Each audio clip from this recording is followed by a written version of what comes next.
Uh, With that, the Chair recognizes the gentleman from Florida, Mr. Ross, for 5 minutes. Thank you, Mr. Chairman, and witnesses, I appreciate you being here. Specifically, Commissioner Atkins, you addressed something that I think is very important when we talk about systemically important financial institutions, especially as it relates to asset managers. I think what's even more compelling is that your pronunciation of the acronym for systemically important financial institutions as sci-fi is just that when it comes to asset managers, science fiction. And I think that this is an unintended consequence of Dodd-Frank. What risk do asset managers have? I mean, they're essentially agents.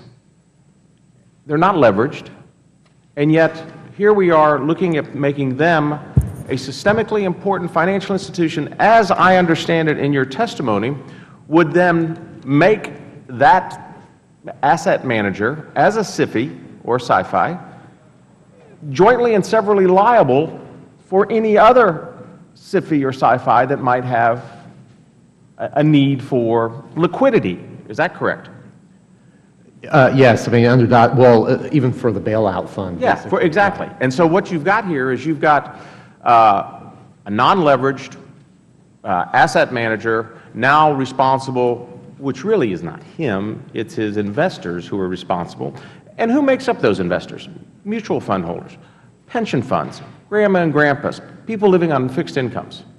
So I guess what I'm getting at is here we are trying to find out if too big to fail is really something that has been put an end to with Dodd-Frank, but in fact it hasn't. Not only has it not, but it's given an incentive for another source of liquidity to bail out those that are deemed systemically important financial institutions. Would you agree? Yeah, you can certainly ascribe. And now, would you believe that just a couple of weeks ago, our Secretary of the Treasury, Jack Lew, was sitting there, and I asked him the question of whether a SIFI would be jointly and severally liable for other SIFIs if they were deemed so, and he denied that. Looked back at his staff and denied it.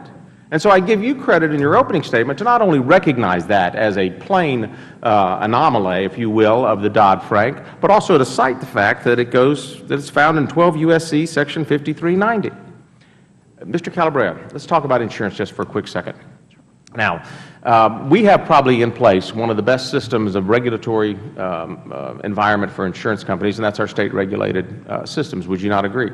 Absolutely. And now you've got FSOC coming in there and saying, well, there might be some gaps. We need to, we've got a federal insurance office that doesn't have any regulatory control, but yet we want to make sure everything's, in sync. Would you feel that, would you have an opinion as to whether there are some gaps there that would require a system better than what we have in place on behalf of our consumers? Ian, so while certainly you can make some improvements to the state-based system, I don't think anybody would argue with that. I do worry that labeling these institutions as systemically important will create really bad incentives. So, let's give you a contrast. Whereas, say, J.P. Morgan's balance sheet is 40% long-term debt, MetLife's is only about 4 or 5%.